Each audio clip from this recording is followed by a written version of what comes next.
আচ্ছা, কখনো কি এমন হয় যে একটা জাতীয় সংকট ১০ বছরের পরিবর্তনকে মাত্র ১ বছরের মধ্যে নিয়ে আসে?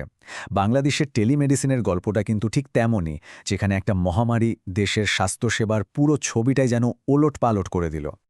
তো প্রশ্নটা হলো, যখন স্বাস্থ্য খাতের একটা বড় সংকট আর একটা ডিজিটাল বিপ্লব মুখোমুখি হয়, তখন ঠিক কী হতে পারে? চলুন আজ আমরা এই ব্যাপারটাই একটু খতিয়ে দেখি। কিভাবে একটা অভাবনীয় পরিস্থিতি বাংলাদেশের স্বাস্থ্য খাতে এত বড় একটা পরিবর্তন নিয়ে এলো। গল্পটা শুরু করা যাক মহামারী আসার ঠিক আগের সময় থেকে। তখন বাংলাদেশের স্বাস্থ্য ব্যবস্থা ঠিক কেমন অবস্থায় ছিল? মানে কেনই বা একটা নতুন সমাধানের এত দরকার হয়ে পড়েছিল? এটা বুঝতে হলে আমাদের ওই পেছনের ছবিটা একটু দেখতে হবে। এই যে সংখ্যাটা দেখছেন 0.3, এর মানে কি? এর মানে হল বাংলাদেশে তখন প্রতি ১,০০০ মানুষের জন্য ডাক্তার ছিলেন মাত্র 0.3 জন। ভাবা যায়? বিশ্বব্যাংকের এই ছোট্ট একটা ডেটা থেকেই কিন্তু বোঝা যায় যে দেশের ডাক্তারের সংকটটা ঠিক কতটা গভীর ছিল। আর এই সংকটের ফল কি ছিল? একজন সাধারণ রোগীর জন্যে এর মানেটা কি দাঁড়াতো একটু ভাবুন তো। মানে কোনো পুরনো চিকিৎসার রেকর্ড বা হিস্ট্রি রাখা হতো না। ফলে প্রত্যেকবার ডাক্তারকে নতুন করে সবটা বলতে হতো। প্রায় হাতে লেখা কোনো প্রেসক্রিপশনও থাকতো না। আর সাধারণ মানুষের জন্যে $6 থেকে $12 খরচ করে ডাক্তার দেখানো তো বেশ কঠিন একটা ব্যাপার ছিল, বিশেষ করে যখন হাসপাতালগুলো অনেক দূরে। আর ঠিক এরকম একটা সময় এলো কোভিড-19 মহামারী। এই সংকট এমন এক পরিস্থিতি তৈরি করল যেখানে স্বাস্থ্যসেবার পুরনো মডেলটা প্রায় অচল হয়ে পড়ল। কিন্তু আমরা তো জানি প্রত্যেকটা সংকটের ভেতর থেকেই নতুন কোনো না কোনো সমাধানের জন্ম হয়। বাংলাদেশের জন্য সেই সমাধানটা ছিল টেলিমেডিসিন, যার ব্যবহারটা প্রায় রাতারাতি আকাশ ছুঁয়েছিল। মজার ব্যাপার হলো টেলিমেডিসিন কিন্তু বাংলাদেশে একদম নতুন কিছু ছিল না। এর যাত্রা শুরু হয়েছিল সেই ১৯৯৯ সালে। এরপর এই টাইমলাইনে যেমনটা দেখা যাচ্ছে ২০০৩ সালে প্রত্যন্ত অঞ্চলে স্যাটেলাইট সংযোগ বা ২০১১ সালে বিশেষায়িত হেলথ সার্ভিস চালু হলেও ২ দশক ধরে এর অগ্রগতি ছিল খুবই ধীর।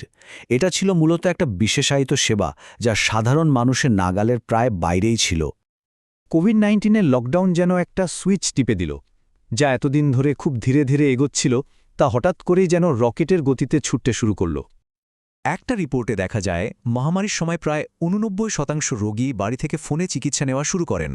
মানে কয়েক দশকের যে জড়তা ছিল সেটা কাটিয়ে বিপুল সংখ্যক মানুষ ডিজিটাল স্বাস্থ্যসেবা গ্রহণ করতে শুরু করে দিল। তো এই বিশাল সম্ভাবনার উপর ভিত্তি করে গবেষকরা একটা স্বপ্নের মতো জাতীয় হেলথ সিস্টেমের কথা ভাবলেন। আচ্ছা, কেমন সেই সিস্টেম? ধরুন ১ নম্বর ধাপে আমাদের সবার স্বাস্থ্য তথ্য, মানে সব রিপোর্ট, প্রেসক্রিপশন সব কিছু থাকবে একটা সেন্ট্রাল ডেটাবেসে।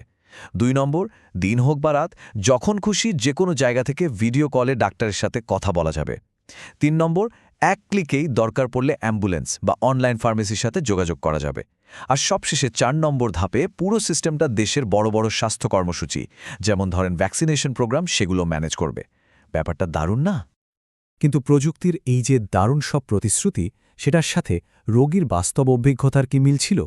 চলুন এবার আলোচনাটা একটু ব্যবহারকারীর দৃষ্টিকোণ থেকে দেখা যাক।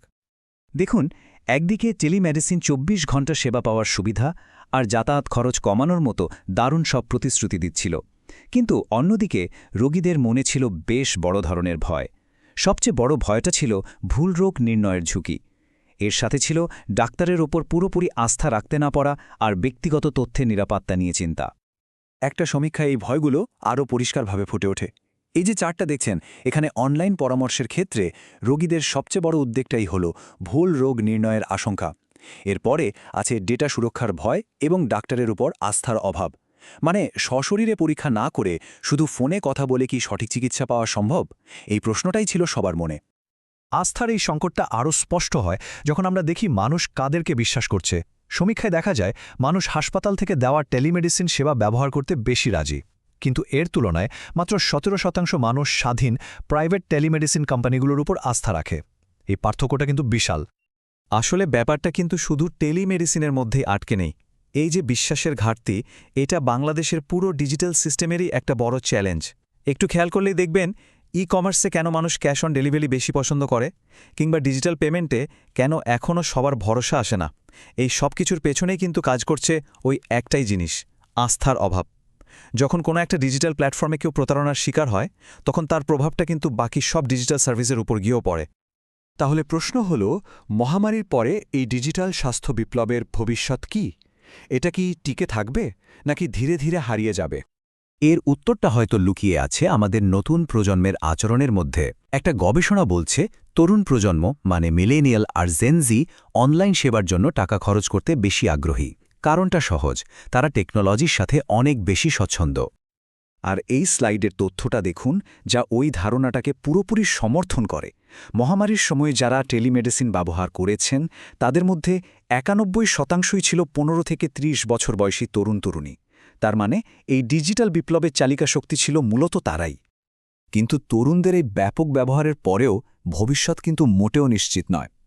যখন প্রশ্ন করা হয়েছিল মহামারীর পরেও তারা টেলিমেডিসিন ব্যবহার করবেন কিনা, তখন মাত্র ২২% বলেছে হ্যাঁ, আর ৩০% সরাসরি না বলে দিয়েছে। কিন্তু সবচেয়ে বড় অংশটা, প্রায় ৪৮%, তারা ছিল অনিশ্চিত। আর এই বিশাল অনিশ্চয়তায় এই খাতের জন্য একটা বড় চ্যালেঞ্জ। সুতরাং আমরা একটা বেশ উত্তেজনাকর মুহূর্তে এসে দাঁড়িয়েছি। একদিকে আছে একটা দারুণ শক্তিশালী নতুন প্রযুক্তি, আর অন্যদিকে আছে আস্থা এবং টিকে থাকার মতো বড় বড় বাধা।